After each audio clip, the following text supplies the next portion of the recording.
will help us know um, how many people are from, how many people from each political parties are actually present at the lectures. So we'll wait for 2 more minutes to five, while of course we'll still wait for another 5 minutes so we could actually have everybody in house. Right about now, we barely have like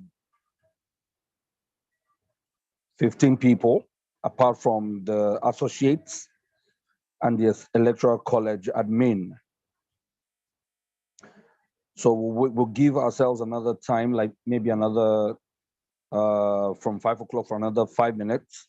That's 5:05. Then we would all come back and start the class. And of course, today we are taking the executive.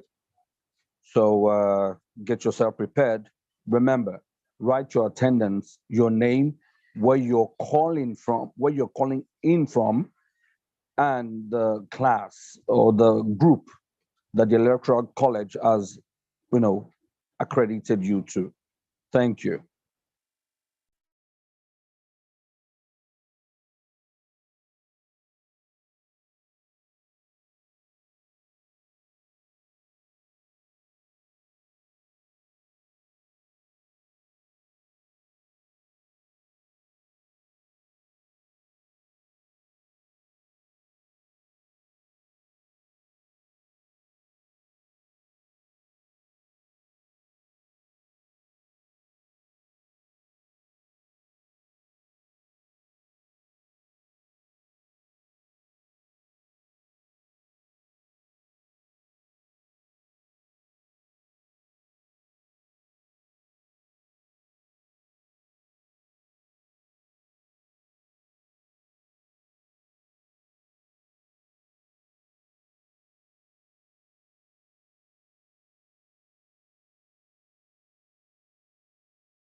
Once again, so that it doesn't seem like we're not speaking, that everybody's joining in at 5 o'clock and we're not saying anything. We're actually speaking.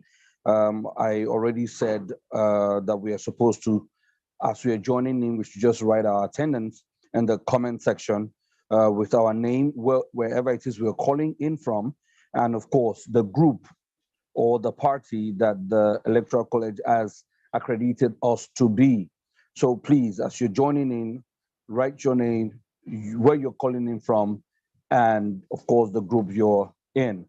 And while you're doing that, please note also that all your questions should be written down while the lecture is going on, so that by the time the facilitator finishes, you can go ahead and ask your questions. So we would wait for another 2 minutes, then we would introduce elect a facilitator today, and of course the course that we'll be taking today. Thank you very much.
Okay, so good evening, everyone. Officially, we are starting the class. And let me introduce our facilitator today, who will be taking us on the executive. His name is Kunle Lawal, and is an entrepreneur, idea generator, politician, TEDx speaker, and patriot. He has a keen eye for opportunities based on his experience in politics, working with non-governmental organizations and the federal government. He is passionate about Nigeria and what could be termed a detribalized Nigerian. He considers his boundaries to be limitless and is really focused on changing the Nigerian narrative in political participation. He currently serves as the executive director of the Electoral College Nigeria. Kunle Lawal was a once acting national publicity secretary of Kowa Party, Federal Capital Territory, Alliance for New Nigerian Senatorial Candidate 2019, and has since transitioned to a non-partisan influential player in politics and electoral matters in Nigeria. Please let's welcome Mr. Kunle Lawal.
While we are waiting for facilitators to come in, who seem to be preparing the slides, please come in and write your names down with where you're calling in from, the state or the locality you're calling in from, and of course your group or party that the Electoral College has added you in.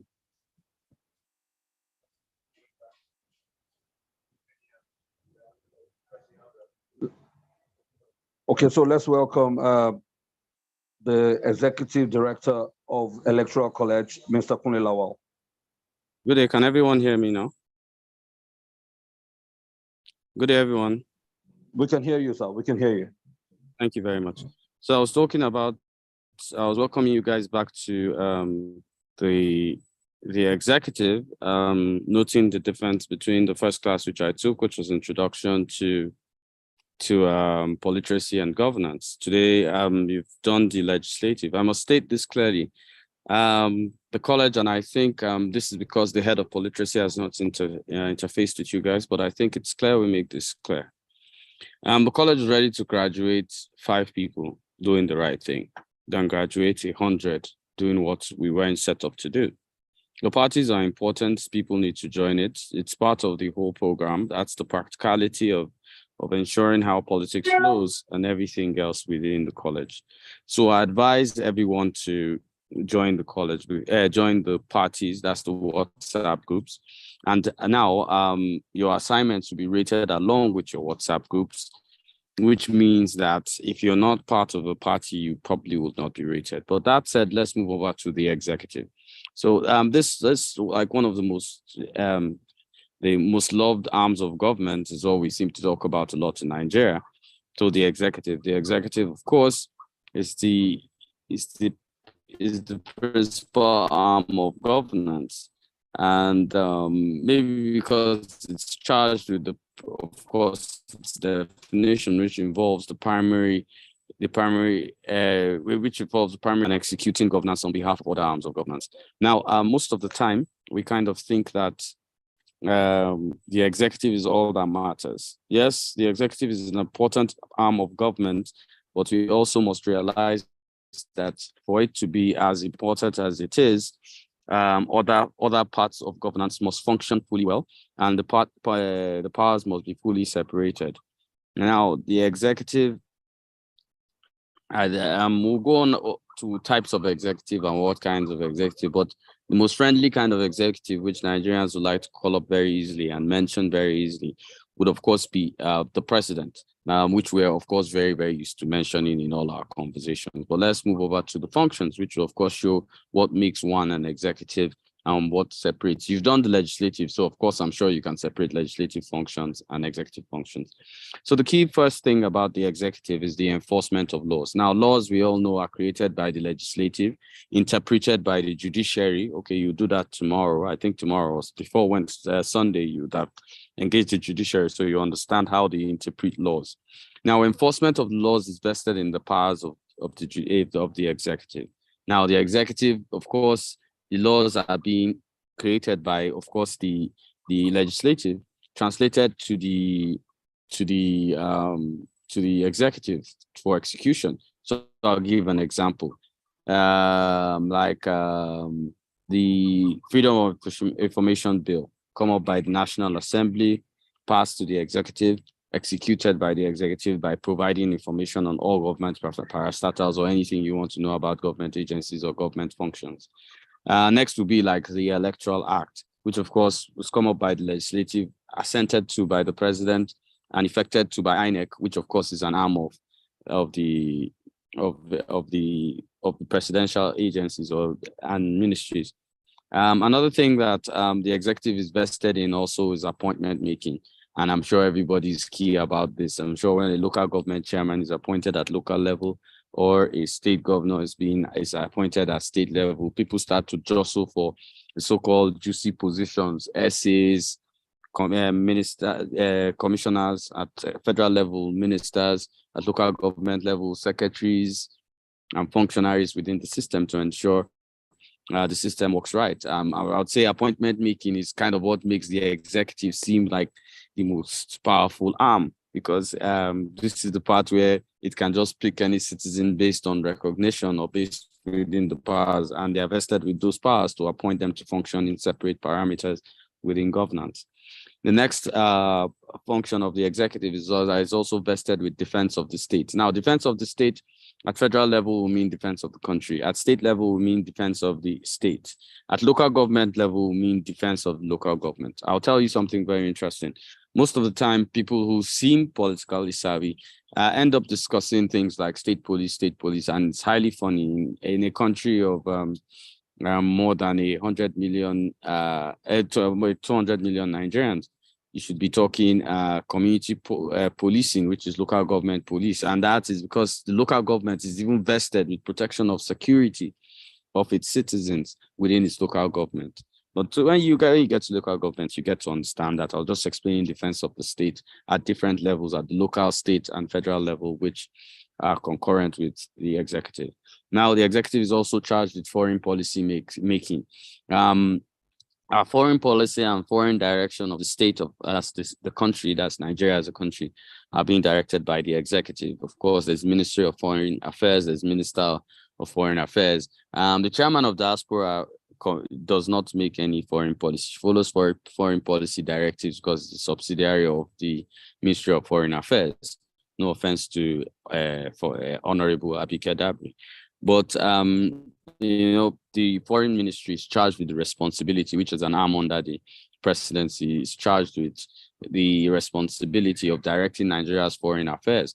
Do we interact with Russia? Do we do more deals with China? Do we sell our oil more within OPEC or to a very friendly nation that will exchange military hardware and promotes the country? These are all decisions made by the executive. So that would give the executive, the power within foreign policy making. Next will be financial functions. Now, I think this is the most interesting part. So the executive, as you've learned in the legislative already on Sunday last week, it will be clear that the executive brings out a budget and says we need let's give an example, 1.3 trillion to do something.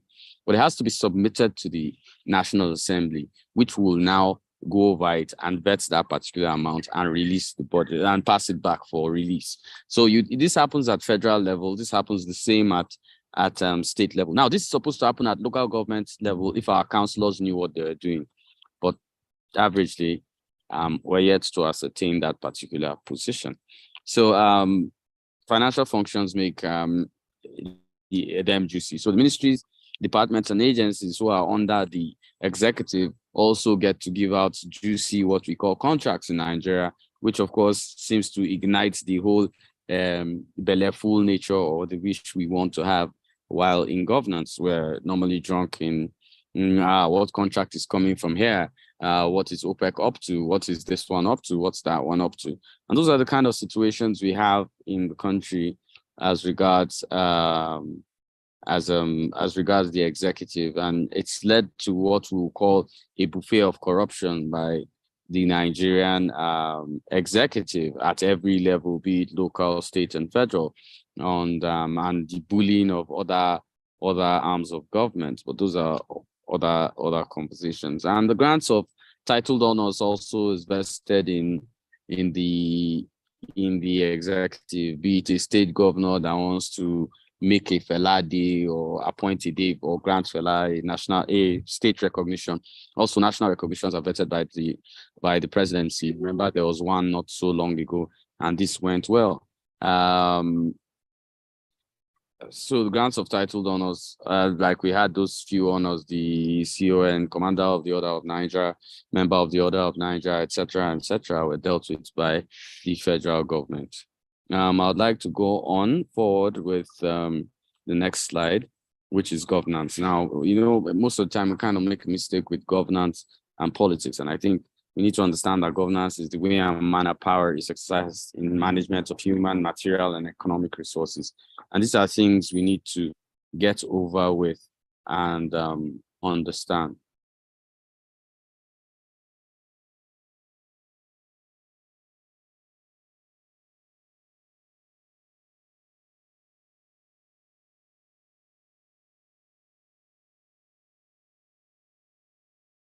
Sorry about that. So we'll move on to the next slide, which is the types of executive. Now, we need to understand that basically. Oh wait, did I move this 2 slides? Sorry about that. I think I moved this 2 slides faster. Okay, there are 2 types of the executive. There's the elected, and that is the one that passes through elections. So the elected executive at local level will be the chairman of the local government, the vice chairman of the local government. That's the executive at local level. At the state level, you have the governor and the deputy governor.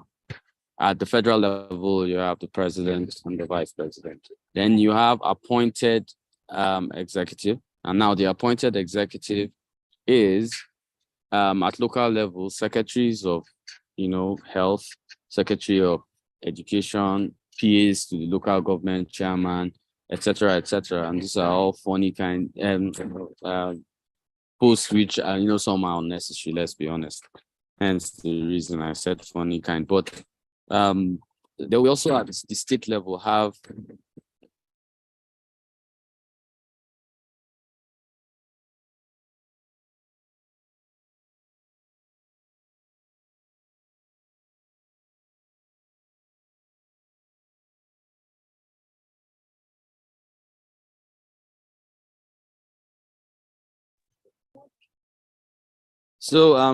the appointed executive at the state level, as we were saying, SAs, commissioners, a few others within the system, DGs of parastatals at state level. And then when you come up to federal level, you have ministers, you have DGs, executive secretaries, and the whole lot. These are appointed. Now, elected, of course, as we've seen, can participate in probably electioneering with the new Electoral Act. but appointed as supposed to be members of the state and keep within the state. Has this been done? We'll get to that with the Electoral Act and, go over these things and you understand the differences. So how do you achieve a functional executive? The first key thing is understanding the separation of powers. Most of the time, the executive tries to jump into actions of the judiciary, actions of the, that's taking over the job of the judiciary, sometimes trying to overtake or turn around the thought process of the legislative. And if you don't remember this, a good example will be third term by the Obasanjo government. And this was when General Olusegun Obasanjo sent some Ghana must go to the National Assembly and was hoping to get them to pass a third term for the president. This apparently did not work. And anyway, he served 2 terms and left, and Yar'Adua took over. Anyway, separation of powers between the judiciary, the executive, and legislative is necessary to have a functional executive. We also need decentralization. We've spoken about this. Too much power is vested in the center in Nigeria, and this does not allow for full functionality of some particular parastatals and some particular key points. Now, an executive must also be held to accountability by the legislative. This is minus this is totally minus the electorate holding them accountable. Because yes, the electorate should hold them accountable, but the legislative should be a check. So the state legislative is to be a check on your state governors. We all know that does not happen because we have a trailer load of very interesting people there. The councillors who are the legislative arm are supposed to be a check, the legislative check, because they can impeach a governor, a chairman. And that power too is vested to the state house, state assembly to impeach the governor. The National Assembly, which has its 2 arms, I'm sure you guys have learned that there is 2 arms, the House of Reps and Senate, also have this power to ban. The president is supposed to be accountable to them. I remember a time people were saying the National Assembly has no powers to summon the president. And it's funny because maybe in our laws, we want things written clearly and boldly as they are. But it's clear that the National Assembly can summon anyone of Nigerian birth at any time to it. So I don't know why we need to write president specifically for people to understand what exactly is going on. But then there was a country. The rule of law is also necessary for us to be able to achieve a functional executive. And this means that the executive has to remain fully within guiding its line, within its guideline is jurisdictional operation, and then also pushing forward the exact things it's supposed to do. So this is key to having a functional executive. And then the next thing will be planning. And this could help with either the appointed or the elected executive. The ability to plan, and governance is a direct continuum. I think over my last class, I mentioned a particular point, which I'll bring up again here. We have a lot of people running for president and nobody's discussing the exact what they will do with what's left of the budget they will receive in May. The budget has already been passed for the year 2023 and nobody's actually discussing that. So that planning strategy seems very un-Nigerian and very unpurposeful with the kind of thought directions we've been having in governance or people that want to pass as executive. So in enhancing a functional executive, some key parameters would be good for enhancing it. First will be participation. Participation is key by everyone.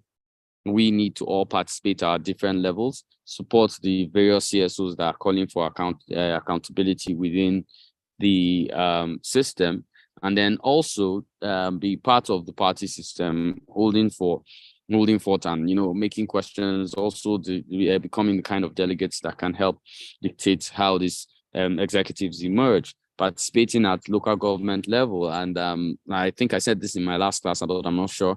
Like, for example, the local government is the first handshake of democracy to the people. So local government chairmen do not have immunity, though you call them honorable.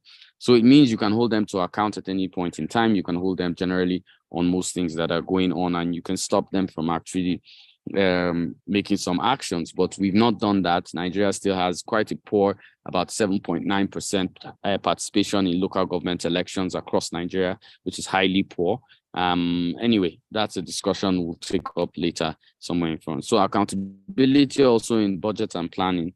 We've seen things like they work by budget and other code on separate parameters on how budgeting of governance and etc. work. Have we taken these things key into cognizance as citizens and utilize this data to help hold government accountable? We haven't, but a lot of people are still doing it. We also would need financially unattractive offices. I can't ring this more than normal on how this would be able to work. Freedom of speech also will be key. I think I mentioned that in my last class, but also I've always said freedom of speech is limited to your freedom of your speech, not infringing on the opinion or freedoms of others. And at that point, freedom of speech is necessary, or generally criticism of an executive should be able to take criticism for it to be able to function properly. Understanding by electorate of the electors of his jurisdiction and powers. And I think this is where most problems come. And we hear most people talking about things that they don't even have access to, they don't have direction to, or generally are not within the power bridge to discuss some particular parameters of power and governance. And, we expect so much. Some candidates boast about it.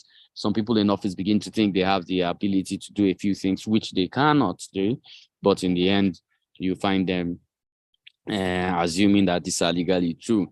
Like a governor in a southwest state was under the assumption that he could sack elected local government chairmen. But that is because the culture had told him that, meaning that happened in funny situations and nobody challenged it. When it was challenged in the southwest state, he had to reinstate them. He doesn't have the power. The tier of government is not directly under him. The local government exists as a separate tier of government apart from the state government. But, we'll get over to that and all that and go over that extensively. So the executive is the steering rudder of governance and suppression signals development or degradation, meaning if you mishandle with the executive, a country can come to the brink of its knees and generally crash on what exactly it is and where exactly it is going. Now, this is totally dependent on how we look at the executive. So the executive happens to be the ball game, the strong arm, the muscle of governance, but it can create or destroy nations. The choice is how the electorate chooses to handle it, how whoever is in power is being picked, and how whoever is in power executes the powers that he has within his jurisdiction of office. That's what separates countries from other countries. Thank you very much. This class was shorter than I thought. I've kind of flipped through almost everything. Thank you. So I'll be open to questions right now. Thank you.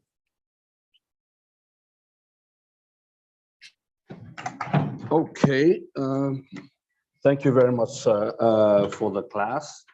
We really appreciate the class. Yeah, and that's our facilitator. Is a very precise person and straight to the point. So the class is open. We can ask our questions now. Questions, please. You have to raise your hand. You have to notice that you're raising your hand so that we can actually. Okay. Okay, Kingsley Akonge. Please unmute and ask your question. Kingsley Akonge. Okay, good evening, sir. Good evening. Yes, my question is, if the local government as a tier of government is not directly or subsumed under the state, and the state executive seems to have pocketed everything about local government administration from the elections, and I think in my state, for instance, the elections are just a charade because these people are appointed, and even the finances that are supposed to go to the local government, there has been allegations that these state executives do whatever they wish with those finances. The local government chairman only sign for what they didn't collect. So how can the electorate get up to fix this kind of issue, since both the local government executive and the states seems to be working together to deny the people the benefits that they should get from the system? Thank you. I think the answer is a lot more easier than what you think it is. So I'd make it clear. You would need the State House of Assembly to pressure the government, the governor. And that's a very long ball game. It's not like like I said, if you look at most state house of assemblies, they are not very smart people, or they are also pocketed by the governor. The simplest way is those people who were handpicked. Remember that I said the local government, and you can check the Nigerian constitution, the immunity is not granted to local government chairmen, which means they can sue or be sued, which means by the time you sue them on a particular monthly allocation, which was not spent properly or judiciously, or even seen at all, and one of them goes to jail, the next one will go to jail for the governor. That's the simplest way to hold them accountable. So, Kingsley, has your question been answered? Kingsley. Okay, so let's go on to Mohammed Bawuya. Please unmute and ask your question. Mohammed Bawuya Gaba. Sir, good evening, sir. Good evening. Hello, sir. Go ahead, Good ask evening, your sir. question. Sir, Go my ahead, question ask your is that- question. We can hear you. My question is that, sir, you try to say the executive arm of government in the federal level, is there any power that they have to more than legislature? Hello. I apparently didn't get Mohammed. I can't hear him. I say, my question is that the power of the executive is more than legislature, or the power are equally in terms of executive. I cannot make out what you are saying. From what I'm guessing you are saying, I think you're referring to whether the power of the executive is stronger than the power of the legislative. Am I right, Omar? Yes, yes. That's Okay. the question. I'll tell you that the strongest arm of government is the legislative, but they have to collectively function together. They can impeach a Okay. president, they can take out a governor. There is not one person that has the power. When they collectively stand together, they're the strongest arm. Unilaterally, singularly, executives are stronger against a legislative. But when legislative comes together, they can do and undo almost anything. Okay. So, sir, please, in the case of Nigeria, sometimes the legislature have the same ability to the executive. Mohammed, I Okay. barely caught your last question. Could you type your next question? I'm barely hearing you. I'm just guessing, picking words together, and it's kind of hard. So could you type your question and I'll read it from there? Thank you. Okay, let me take it. Thank you, Mohammed. Okay, so let's have Kwado Benedicta unmute and ask her question. Kwado Benedicta. Good evening. Good evening. Yeah. So my question is, since one of the duties of the executive is to protect its state, and the state doesn't have police, neither does the local government have. I don't think they are not in charge of any security organization or any security firm. So, for example, like the insecurities in Kaduna State, one of the reasons the governor gave was if there is something going on, he cannot summon soldiers to go there at his own. He has to like call the president, and it has to go through some series like that. Yes.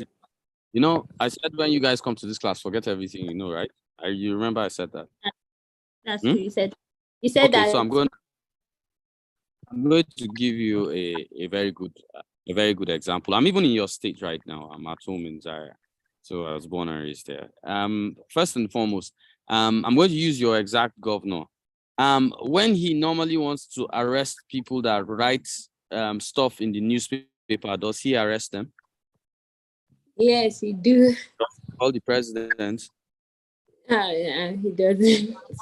Okay, wait, next. In the case of the governor who took over from Amici, I can't remember who took over from Amici. Anyway, whoever took over from him, that's chasing Amici, a sitting senator, up and down over funds he embezzled and etc. and etc. Did they need to call the president? Or for Wike, sorry, that's Wike and Amici. Sorry, Wike has made life miserable for this thing I'm talking of Rochas Okorocha being chased by a governor who's virtually chasing him up and down. And he's arrested a sitting senator, and that was a governor. He didn't need permissions of the president. I'll tell you the truth. Because they know you don't understand governance, they tell you lily lies and funny things. When it comes to protection of anything they want, or let's say they are doing a card fest, he pulls security. Does he call the president for that? I feel we've just chosen not to look at things properly. If I remember, some time ago, the executive governor of Kaduna State, arrested a friend of mine, Audu Mekori, and Audu Mekori was in Kaduna State, and he arrested him with a truck of 40 mobile policemen, and that was not ordered by the president. So I don't understand what Alhaji Nasir El-Rufai is saying as regards he cannot, whatever. Is when they shortchange, they have a problem. When they are securing political party rallies or moving around, do they need to call the president? Really? So Benedicta, I hope you have your answer there. Thank you.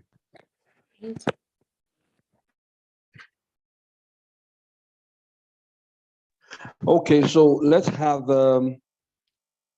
Peace. Please, please unmute and ask your question, please. Peace. Hello, good evening, Mr. Kunle. Good evening. Can you hear me? Yes, I can hear you, Peace. Oh my God. Peace, I can hear you. I even heard you. Hello? Oh my God. Peace, we can Peace, he can hear you. He can hear you. Well, it seems Peace didn't know we could hear her. Okay. I don't know. Although maybe we'll move to someone else. Peace Yes. can write Okay, so let's move to Oluwafemi Akombi Adelere. Please unmute and ask your question, please. Oluwafemi Akombi. Hello, sir. Good evening, sir. Good evening, sir. How's everything? We bless God, sir. This is Oluwafemi Akombi from Lagos, Ikorodu specifically. Please, my question goes thus. Please, is there anything that the message can do or the electorate can do when it comes to the executive, especially the House of Assembly now, colliding with the state governors? For example, this is what I mean. In the House, I discovered that this thing I noticed about Lagos State is that whatever functions they just do, whatever thing they come up in the House, the thing we just pass through. Nobody is checkmating anything, nothing is happening.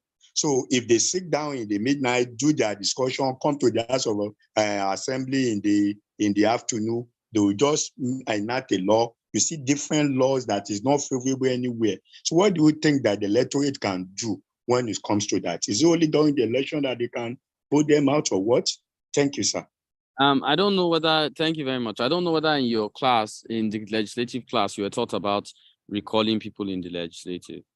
Were you taught that in the legislative class? I'm not sure. That you are supposed to have taken that part. And to recall somebody in the legislative, you would need Ikorodu exactly. I think for the guy that entered, he got in with approximately, it wasn't up to 20,000 votes. Anyway, the process of recall means the total amount of votes. That's total amount of votes that brought in the person, not just his own votes, the total amounts of people that participated in that election, let's say 21,000. To recall the person, you need physical signatures. If it's 21,000, you need physical signatures of 11,501 at least. So that is the process of recall. So when you can recall a legislature, and if you can recall an entire legislature, and the process goes thus, and once that happens, and INEC has checked the PVC numbers and the number of people requesting the recall, INEC will write the State House of Legislature, the Speaker of the House, and it's an automatic thing. And within 90 days, INEC will conduct a re-election for a fresh person, and the person who was removed can't run. So these are things that we need to understand the process of recall. It's not nuclear physics, trust me. If you understand how much it costs Nigeria to have some people the way they are, then you understand how important a recall should be. So I think using the recall system if you are aggrieved, can help pull. You don't need to wait for another election. Thank you very much.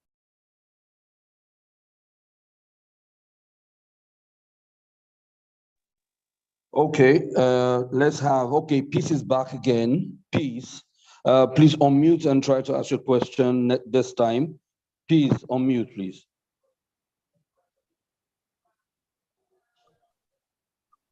Or better still, Peace, if you can, if you realize your network is not that He's good, please unmuted. write. Okay. He's unmuted right now. Peace, are you there? I've unmuted her, yes, but she's not picking up. Hello, good You evening, can ask. sir. Okay, go ahead. Can you hear me very well now? Yes, we can hear you very well, loud and clear. Thank you so much. I'm a freelance journalist, and I wanted to ask a question regarding holding the executives accountable. I think it has replied that, so I won't be asking.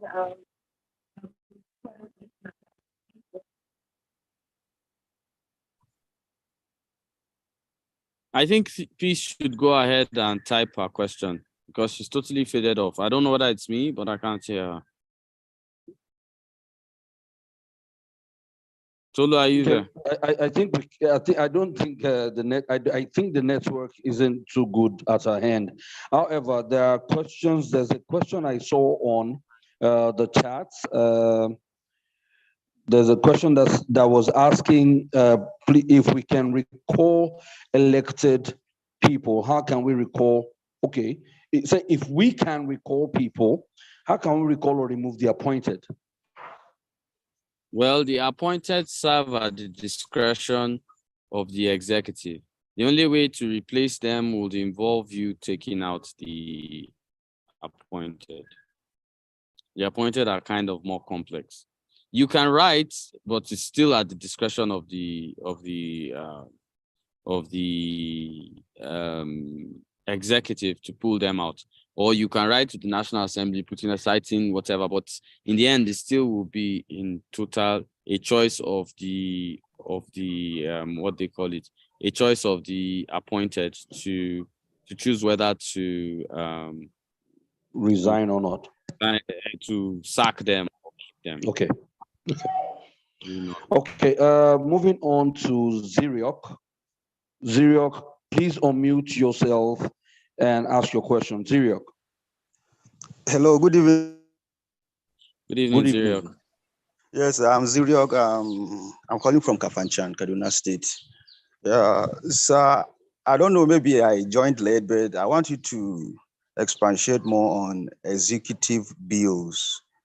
There are functions of the executive. So we say executives also legislate, or how are we going to put it? That do they have legislative functions again as executive? Yes, sometimes to get something passed, you have what is called the executive order. And this is executed by, of course, people within the elected executive positions. That will be local government chairman, state governor, and the president. If you pass an executive order, it means you will still have to route it through the National Assembly. National Assembly has to agree with you, or the State House of Assembly has to agree with you. How are you? You said? Okay, so in some cases, and the what they call it, the local government will have to, the councillors will have to agree with you. So yes, they can present. It's like them presenting bills because they too represent the people, but it still has to go through the House, and the House has to approve it. Just that this time it won't come back to them for assent. It just becomes law. So yes, they can, but it's not an everyday thing. There's a limit to it. Okay, Ziriok, I believe your question has been answered. So, however, Peace said you have answered a question that she didn't know that our hands were still raised. So let's have Elua Tochukwu to unmute and ask the question he or she has. Tochukwu, Elua, please unmute and ask your question. Hello, good evening. I don't know if I'm clear now. Good evening. Good evening.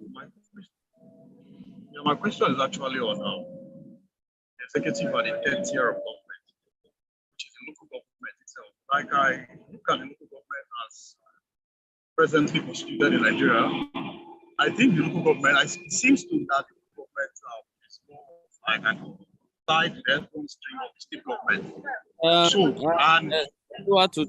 You are going in and coming out and going in and coming out. Could you like write your question? Am I clear enough? I don't know if I'm clear enough.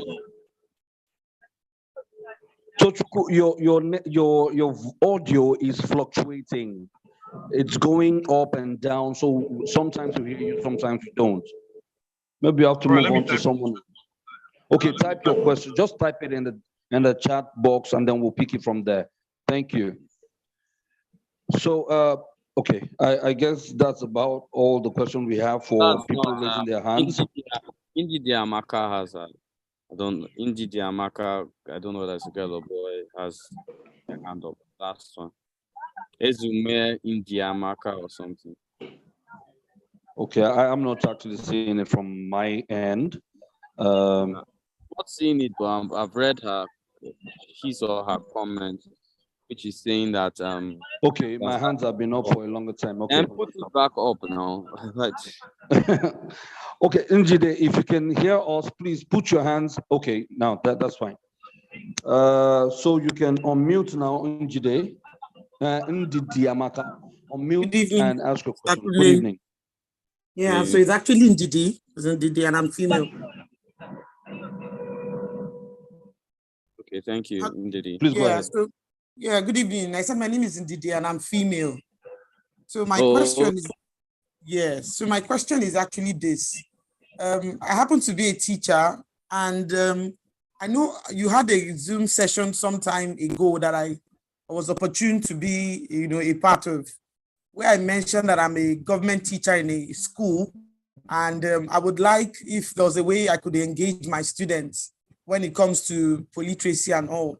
So now it so happened that some weeks back, like some 3-4 weeks ago, I took them on an excursion to a local government somewhere in Ikeja, just so that a member of the executive, because I was actually teaching arms of government, and I wanted a case where it will no longer be theoretical, it will be practical. They will have people who are actually members of the executive engage them. And coincidentally, the particular local government I went to, we heard stories of, or not just stories, it was actually in the news, that the chairman embezzled some funds and, blah, blah, blah. And we're wondering, on our way back from that excursion, and I remember my students asking me, so if he's an the members of the executive at the local level there, who is the chairman and the vice, can be elected, why is it that even though it has been made open, it has been exposed that this man embezzled money, why is he still in office, And I just kept wondering, how can we, members of the electorate engage at that level? How can we really, make such people accountable? Because it baffles me that such an information got out, and the people of that particular local government, still left that man there, and nobody's saying anything, So I just wondered, how can I fully engage at the local government level? And did I actually remember you when you discussed, when you went over the conversation? I can't remember which Zoom platform I was on, and it's great to have you here. Yeah, my friend Angao actually, brought you on.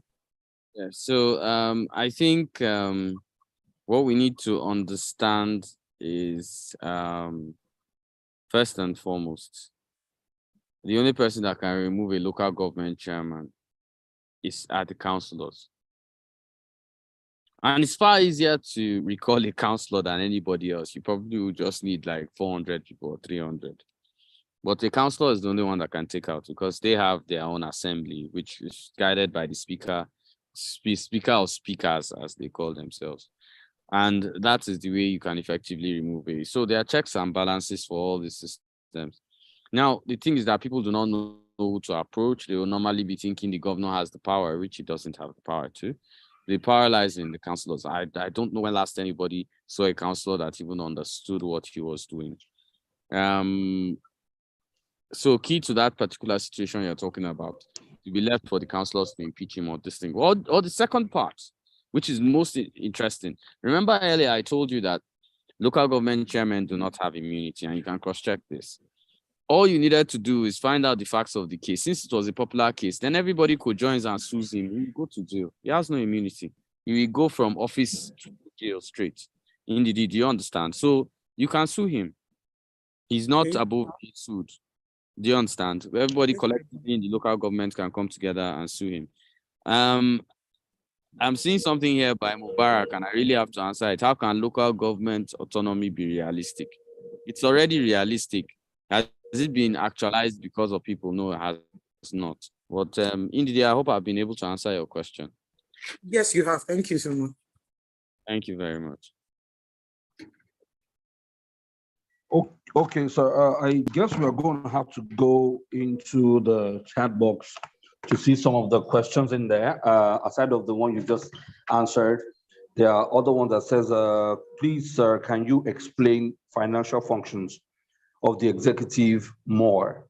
Because this person says he's lost. The financial functions of the executive. Okay, of course, they create a budget, which means the financial functions, the money to be spent, and how much is actually dictated by the legislative.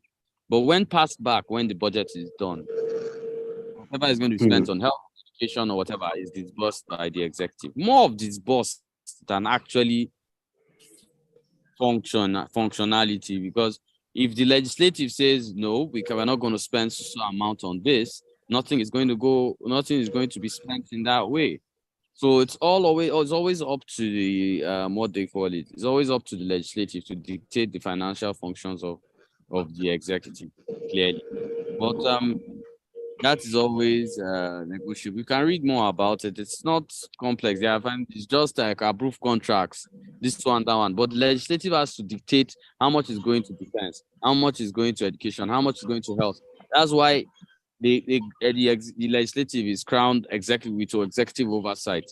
So what happens is that the what they call it, the executive writes up a budget, submits it to the legislative. The legislative chooses what they can spend, and then they spend it.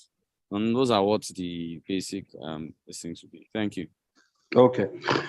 Thank you very much, sir. Okay, so there's another question from Peace.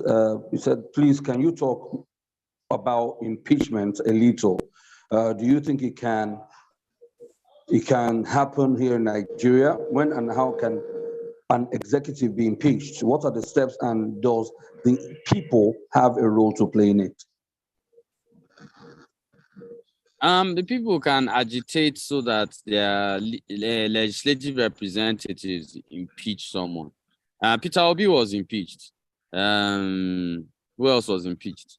He was impeached, but when he went to court, the proceeds were not done properly, and all the members of the state assembly went in the house, so it was nullified. A lot of people have been impeached. I think Oshomole was on the verge of being impeached before he grounded the State House of Assembly, and vice versa with a lot of it. So it's realistic. It will work here. I don't understand the mindset when we say things don't work here. They do actually. The thing is that the key or parameter that drives them to work are not naturally or necessarily good governance or anything else, normally a political vendetta. So yes, they can work. Okay, thank you very much, sir. Then there's another question from Elua Tochukwu. I guess we said you should write the questions out. He said, the local government as a third tier of government in Nigeria seems to be tied to the apron string of the state government. Considering the fact that the state governor appoints members of the State Electoral Commission who serves at his will, how can we ensure that the neutrality of the electoral umpire at the state level to ensure real democratic practice at the local level, which will in turn guarantee performance of officials at that level? Well, first, we need to start to care about local government elections. It is when you are invested in something that you can ensure accountability. So if we don't do that, we generally cannot pull such parameters. So if we're not invested in local government elections, you can't hold the governor exactly responsible on how things function or how they don't function. Most of us don't care about it. But if you're there and you say, we must dictate, our mandate must be seen, it will bow down to you now. It's a smaller election. If that happens on the presidential level, I don't know why we haven't been able to achieve it at local government election, at local government level. And I think it's because we generally don't care, or we generally do not look at local government as anything. And therein lies the problem. So the problem is more with the electorate than it is with the governors. Well, it's the inaction of the electorate that has given the governors the hand to do what they do. Okay, thank you very much. Let me move on to a question from Nerat Dagwi. This person says, in my local government councillorship election have not been held. Is there any other way to hold the chairman accountable? See, you know what? I'm going to stop answering questions on local government because it's coming a lot. And the local government councillorship, if they are not held, that means they are running a state without a elected local government, which is wrong. I'm sure the federal is aware of it, but they're expecting the electorate to complain about it. So I think all the questions in your local government, your class, you have local government this week, I think. So all these questions, which are your local government questions, will be answered in your local government class. I don't want to jump into, because it seems like you guys have found that talking about local government is interesting, and that's what we have dwelt on for a while. So let's leave the local government questions. I'll leave it for the local government class. I don't want to jump into that class and take over that class for you guys. Lulu, please explain. I agree with you, sir. I agree with you, sir. You know, it seems like I've jumped into the local government class. It's not that I don't know it, but by the time we are done with this, there will be no use for local government class. And that will be that will not be fair to your local government facilitator. Okay, so I guess there's one last question. But if any other question comes, at least after now. And this one is from Ernest Ajogi, and it says, in my state, the 23 another local government question. That's local government, that's in it. It's another local government question. They should save it for local government class.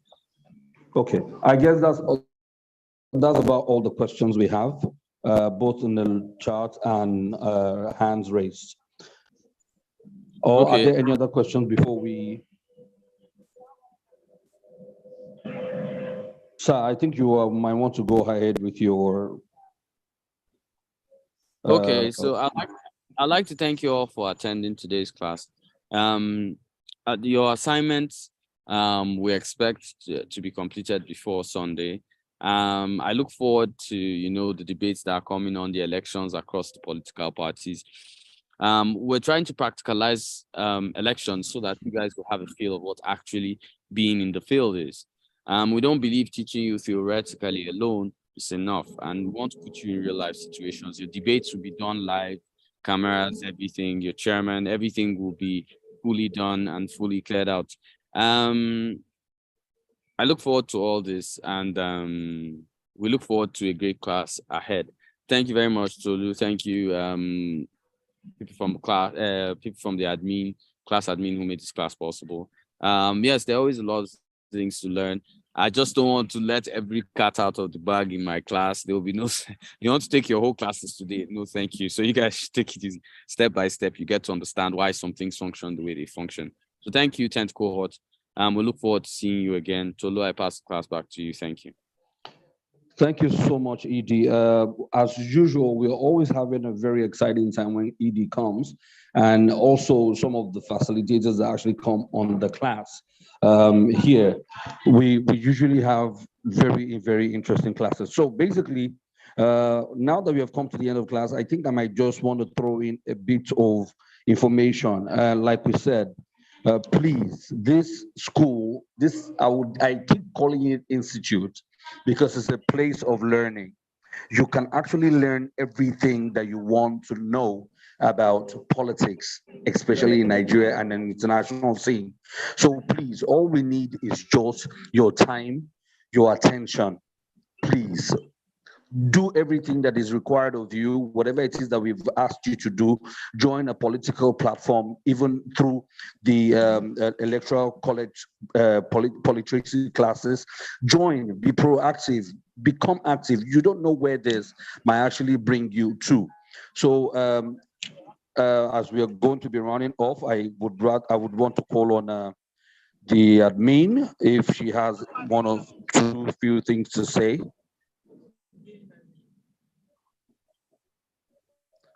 Does Maureen have anything to say? Okay, Maureen is not here to do. Okay, maybe do you want to say something? Okay, no, just to stress on the issue of joining class early. I think they should do better, please, next time. Thank you. Okay, thank you, Chalia. Okay, so let's call it a day and we'll see again tomorrow so that we can have another class, interesting class. And then we'll, yes, I remember something. So let me not go yet. Let's not go yet. Please, everyone, make it a point of duty to do a bit of research about whatever topic that you're about. I mean, you're going to be taught in class. Do researches before you come to class so you actually have better understanding of whatever it is that's being taught. Please, thank you very much. I think we can all leave the class now. And I want to say thank you and see you tomorrow.